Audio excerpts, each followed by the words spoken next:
Bismillahirrahmanirrahim. Assalamualaikum warahmatullahi wabarakatuh. Jumpa lagi dengan saya di channel usaha Saman Pune. Gimana kabar teman-teman semua? Saya doakan semoga teman-teman semua dalam keadaan sehat walafiat, dalam keadaan baik-baik saja. Adapun jika ada yang sedang sakit, saya doakan semoga penyakitnya segera diangkat Allah Subhanahu wa taala dan semoga segera diberi kesembuhan seperti sebelumnya. Amin. Mari kita berselawat, Allahumma sholli ala sayyidina Muhammad wa ala ali sayyidina Muhammad. Semoga kelak kita mendapat syafaatnya dari baginda Nabi Muhammad sallallahu alaihi wasallam. Amin amin ya rabbal alamin. Dalam kesempatan video kali ini saya ingin melanjutkan pembahasan mahfuzat. Namun sebelum kita menuju pembahasan, mari kita ikuti yang satu ini. Halo guys, jangan lupa subscribe, cepetan, lupa dipencet mana merah duluan, subscribe,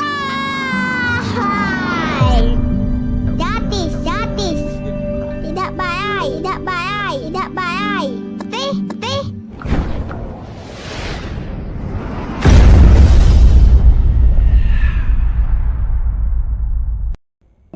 Oke, pembahasan mahfuzat kali ini adalah al-hasuru la yasuru. Al-hasuru la yasuru, yang artinya adalah pendengki itu tidak akan mulia. Ya, pendengki itu tidak akan mulia. Jadi dengki ya ini termasuk salah satu daripada penyakit rohani ya, penyakit batin. Kan penyakit kan ada dua ya, penyakit jasmani dan penyakit rohani. Penyakit jasmani, sakit perut, batuk, pilek, flu, kemudian apalagi ya, meriang, demam dan lain sebagainya yang berhubungan dengan badan lah begitu. Sedangkan penyakit rohani, nah ini yang ada di dalam diri kita, yang ada dalam hati kita. Dan ini juga sangat berbahaya kan begitu ya, karena memang ya susah, penyembuhannya susah gitu. Dalam penyakit rohani ini ya hanya Tuhan dan kita yang apa namanya ya, yang sakit yang tahu.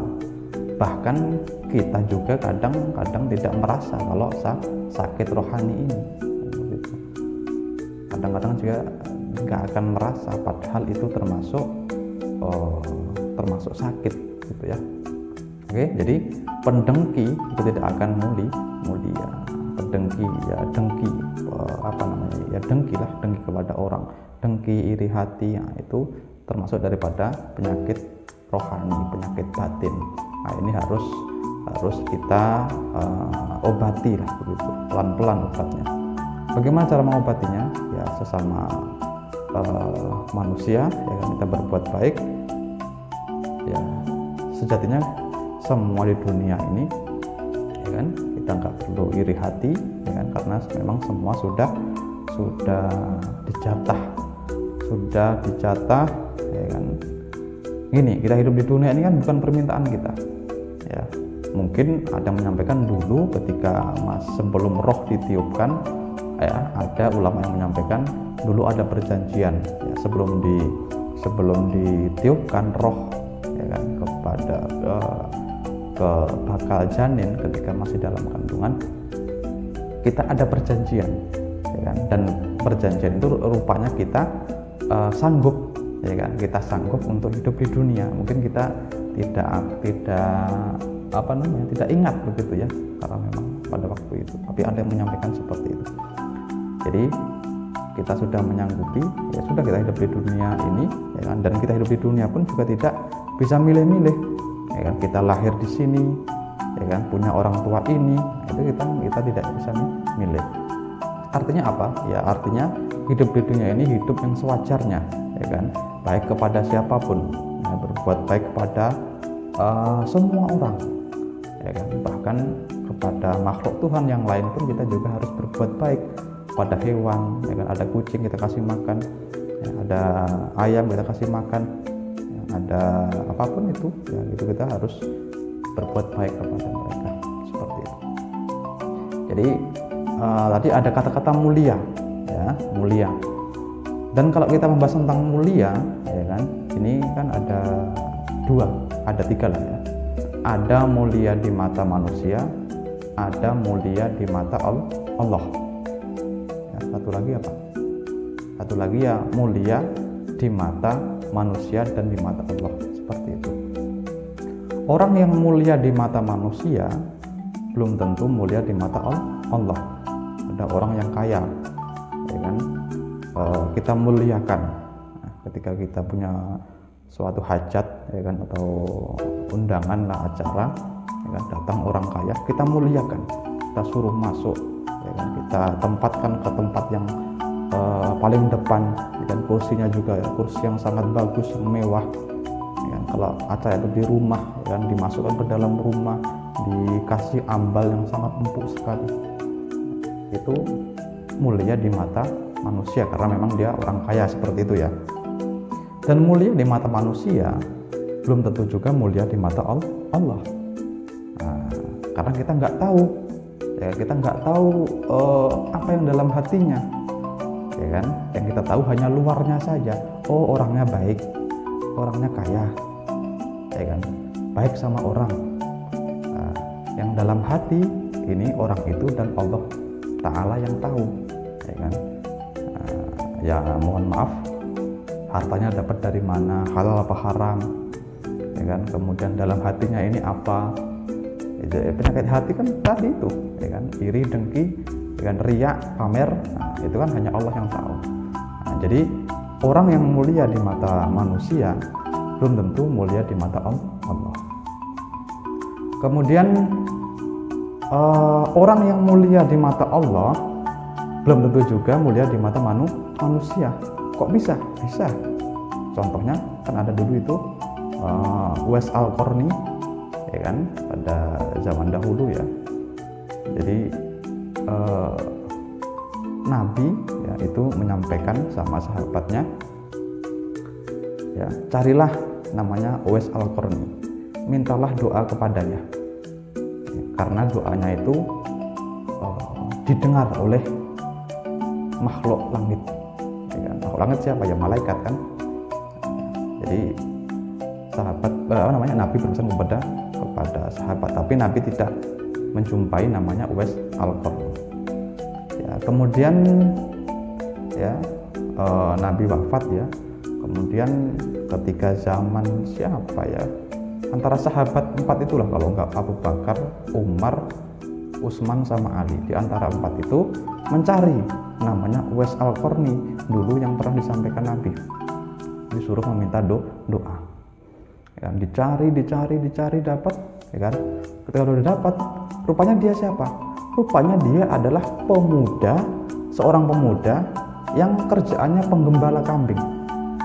Nah, pemuda yang menggembala kambing. Nah, jadi sahabat tadi menjumpai, ya kan, ya Uwais, ya, doakan saya semoga selamat di dunia dan akhirat.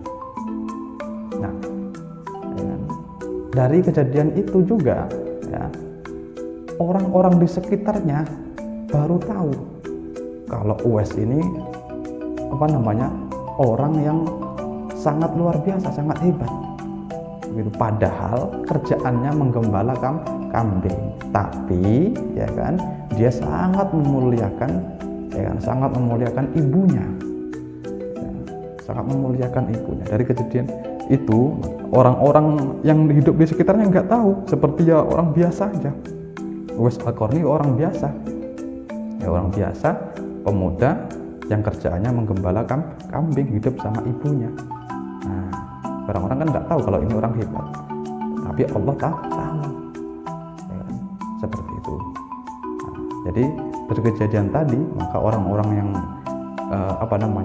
di sekitar rumahnya Uwais Al-Qarni, ya kan, maka akan jadi tahu kalau Uwais ini adalah orang yang sangat hebat, sangat luar biasa.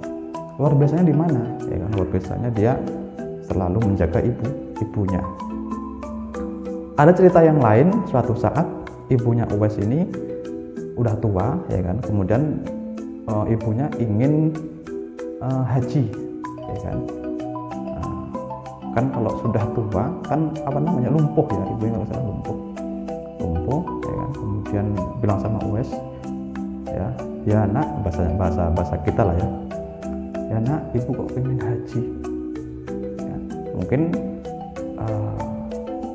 kalau kita jadi anaknya ya, menggembala kambing ya kan, hidup miskin, tiba-tiba ibu kok yang sedang lumpuh nggak bisa jalan minta haji, mungkin jawaban kita, udahlah mak, udahlah bu, udah tua ya kan, kita nggak punya biaya, ibu juga lumpuh tidak bisa berjalan.